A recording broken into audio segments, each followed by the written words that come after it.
Welcome to Graveyard Tales channel. Story number 1. Hairy Hands of Dartmoor. On a stretch of road in Dartmoor, United Kingdom, there have been many sightings for almost a century of a pair of disembodied hairy hands that appear suddenly, grab at the steering wheel of a moving car and then force it off of the road. Picture this.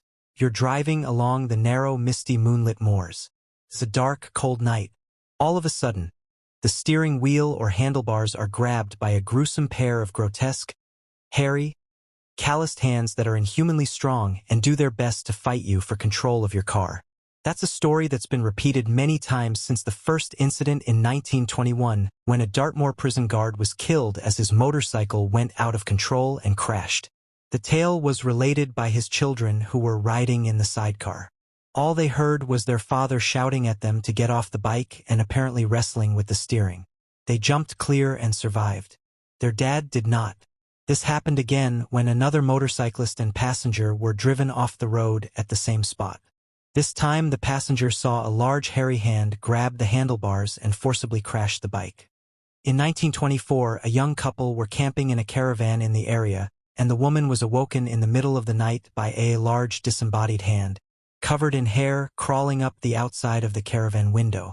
In her terror, the woman made the sign of the cross and the hand seemed to disappear. The tale has been heard again, and the area has become notorious for accidents, many of the survivors giving the story of feeling or seeing the large rough hands, covered in hair, grabbing at them and trying to crash their vehicle.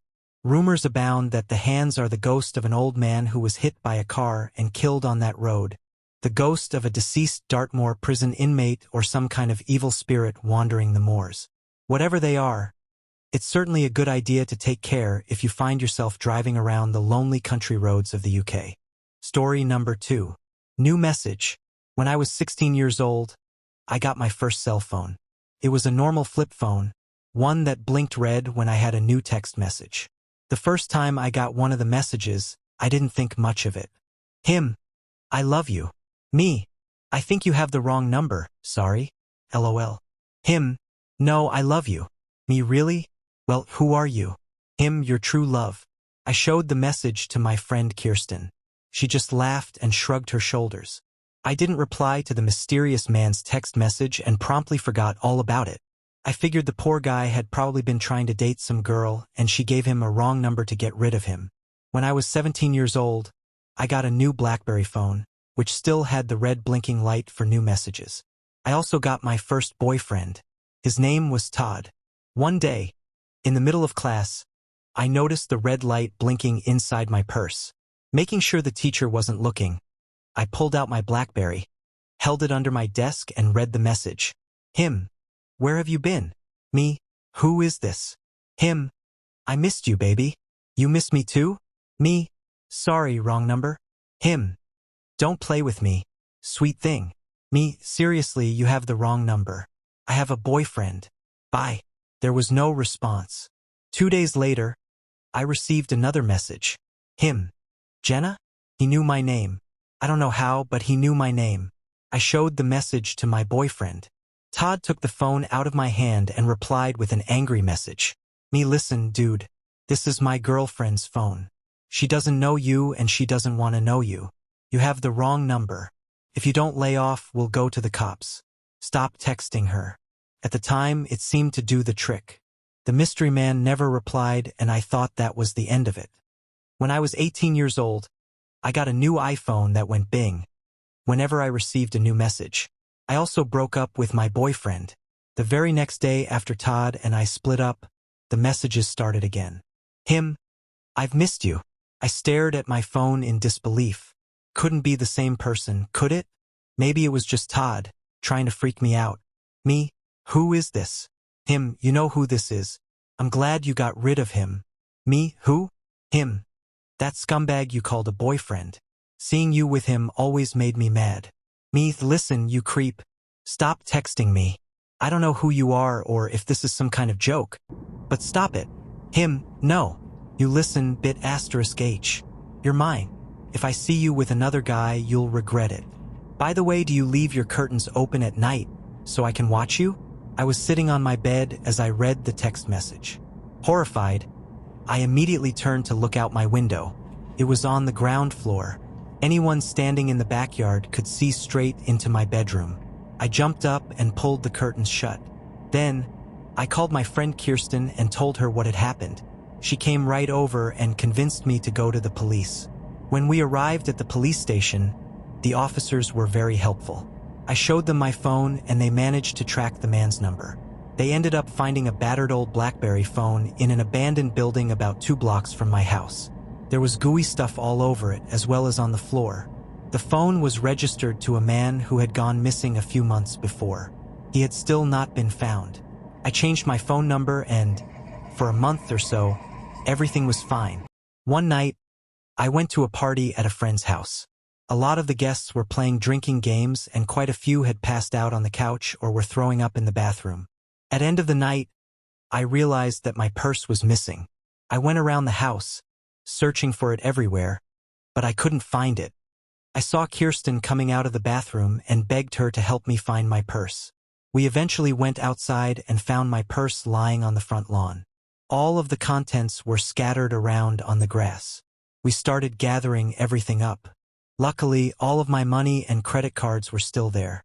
The only thing that was missing was my lip balm, which I honestly couldn't care less about. I figured one of the drunk girls had probably been rummaged through my purse to borrow some lip balm and had accidentally spilled everything out. Kirsten and I decided to call a taxi, but when I took out my phone, I realized that someone had been using it to send a bunch of text messages. The last text was just a bunch of gibberish. I had an uneasy feeling in the pit of my stomach as I scrolled through the messages. I was right. Some drunk girl had been playing around with my phone. She had answered messages posing as me. A whole conversation had taken place. Him. Hey sweetie. Haven't talked in a while. Her. You are right. Sup smarty? Him. How are you? Her. GDU? Him. I'm just sitting here thinking about you. I missed you. Did you miss me? Her. LOL. You are funny. Where are you? Her. Him. You know I can't tell you that. You already went to the cops once. Her. Cops? Him. You think I didn't know? Took me a while to forgive you for that. Almost as long as it took me to find your new number. Did you miss me? Her. LOL. Sure. Him. I see you're not at home tonight. What are you doing? Her. You can see me? Him. No, Jenna. I can see where you are on GPS. That's not your house. Her. At friends. Drinkin'. Him. Are you drunk? Wait there. I will come and pick you up. 9 minutes later, the girl finally replied. Her. Okay, sorry, IJ/K. This not Jenna. I found her phone. Him. You stole Jenna's phone. Her. No. Borrowed it. Him. I'm coming there right now. What have you done with Jenna? Her. Nothing. Don't come here. You're creepy. Him. I'll kill you if you hurt her. Him. Answer me. You better not have hurt her. Him. *H. You're dead. Her. Is that you in th red car? Her. Dude, you are creepy. I'm going inside. Her. WTF? Was that you? Her. K. Stop. I'll leave the Fegua 23620 GM4T, my 23. Y3440Y equals. There were 3 more text messages like this with letters and symbols, as if someone had mashed the keyboard with their fingers. As I finished reading, the phone vibrated in my hand. Him. Jenna. Hope you found your phone and purse okay. I have the *H that tried to steal them. Don't worry. She won't bother you again. Your lip balm tastes so good. I can't wait to taste it off your lips. I burst into tears and immediately called 911, trying to explain the gravity of the situation. A patrol car arrived about 10 minutes later and the police officers found me sitting on the front lawn, sobbing.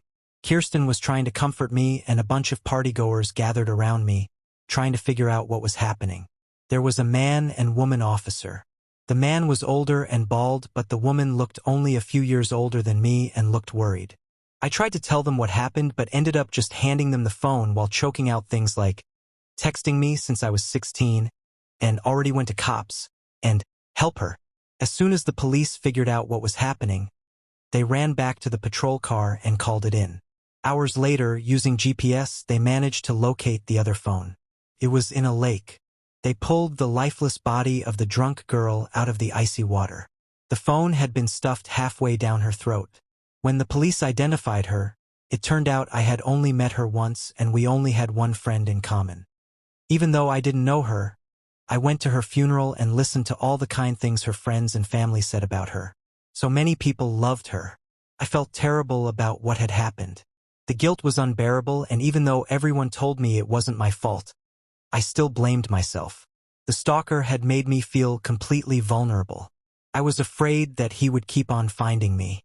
It seemed like the nightmare would never end. I changed my number again. Then I moved house. A good friend of mine, a guy called Matt, had a 2-bedroom apartment and was looking for a roommate. I thought that would be the safest option. For a while, it appeared that my life would go back to normal. However, a few weeks ago, the messages started again. In the early hours of the morning, my phone buzzed. I reached for it and read the text with tired, haunted eyes. "Him. Found you." I stared at the screen, unable to move for a few minutes. "Him. Aren't you going to say hello?" Bitter tears started rolling down my cheeks. "Him. You know I hate to see you cry." I froze. For a few moments, I didn't breathe. I didn't even blink. Slowly, I turned my head and stared in horror at my bedroom window. Outside, on the fire escape, stood a man. He was dressed in black from head to toe and silhouetted against the street light behind him.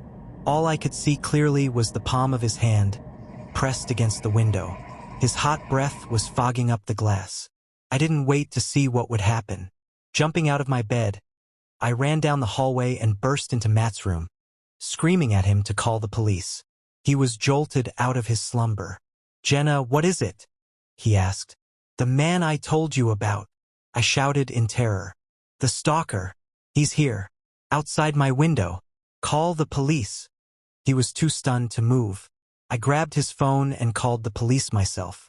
As I explained what had happened, my roommate's eyes grew wide.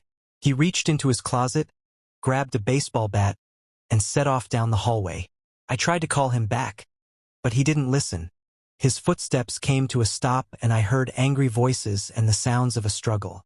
Then, there was a sickening thunk. It sounded like wood colliding with something hard. A muffled voice shouted my name. I wasn't sure who it was. I heard someone moaning in pain, followed by a loud thud. Then the entire apartment was eerily silent. "Matt!" I yelled. There was no answer. I crept out of his room and as quietly as I could, I made my way towards the kitchen. Grabbing a butcher knife from the kitchen drawer, I pressed myself up against the wall and tried not to make a sound. In the doorway, I saw a large shadow appear. It was the silhouette of a man. He looked much larger than Matt. "What do you want?" I screamed. "I already called the police. They're on their way." The man just chuckled. A quiet, menacing chuckle. Then he started walking towards me, and I could hear him muttering my name under his breath over and over again. "Jenna, Jenna, Jenna, Jenna, Jenna." I didn't move. There was nowhere left for me to run. He came right up to me, and his face was inches from mine. He was older than I thought he would be. His dark beard streaked with gray. His eyes were hollow, with large black circles underneath. His teeth looked like they were rotting in his mouth. I was holding the knife behind my back. As his big fat hand reached for my neck, I let out a primal scream and lashed out as hard as I could. He stumbled backwards, a shocked look on his face. The knife was sticking out of his chest. I pushed past him and ran out into the hallway.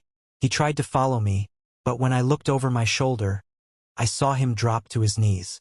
Then he fell face down on the carpet. I wasn't sure if he was alive or dead, and I didn't want to take the chance. I ran into my bedroom and locked the door behind me. Matt lay slumped against the wall, a large purple bump already forming on his forehead. He was unconscious. I hurried over to him and cradled his head in my arms as I waited for the police to arrive. I touched Matt's face lightly and cried into his chest. Then, I heard the sirens in the distance, and soon, the flashing lights were outside. The police yelled out when they entered my apartment, and I heard them talking outside my room. They broke through my bedroom door, and I looked up gratefully. "What happened in the hallway?" the police officer asked. He came in through my window and attacked my friend. Then he was coming for me, so I stabbed him. The police officer looked puzzled. There's nothing in that hallway but a whole lot of blood. I looked from him to the hallway and began screaming. I took my phone and threw it at the wall as hard as I could, shattering it. They took Matt to the hospital and brought me to the police station for questioning. Halfway through my interview, the officer was called out of the room. When he came back, he told me that the body of a man had been found a few blocks from my house. He had died of stab wounds. They identified the man and learned that he had a criminal record for stalking, kidnapping, and attempted murder. They broke into his house and found one room completely dedicated to me. I saw the pictures the police photographer took. The walls were covered from floor to ceiling with images of me. In some of them, I looked no older than 13. There was a lot of sticky stuff encrusted on the walls and the pictures. There were pillows and an old blanket on the floor. I thought I recognized the blanket. It was one I had lost when I was a child. They also found the remains of a girl's body in his freezer. A girl who had disappeared almost 20 years earlier. She had been his first obsession. He was 48 years old when I killed him. He had no family or loved ones. He had lived like a hermit for most of his life. Matt got out of the hospital a week ago. He has a fractured skull and 3 broken ribs. We moved into a new apartment, one with an alarm system and reinforced windows. We're also officially boyfriend and girlfriend. I don't have a phone, and I don't know if I will ever get one. Whenever I hear the sound of Matt's phone ringing, it sends a shiver down my spine. Story number 3. Left behind. Do you ever get that nagging feeling that you've forgotten something? You know that feeling when you've left something behind, but you can't remember what it was? It was just after 6 when I left the office and walked to the bus stop. As I stood there, waiting for the bus to arrive, I had a strange sense of unease.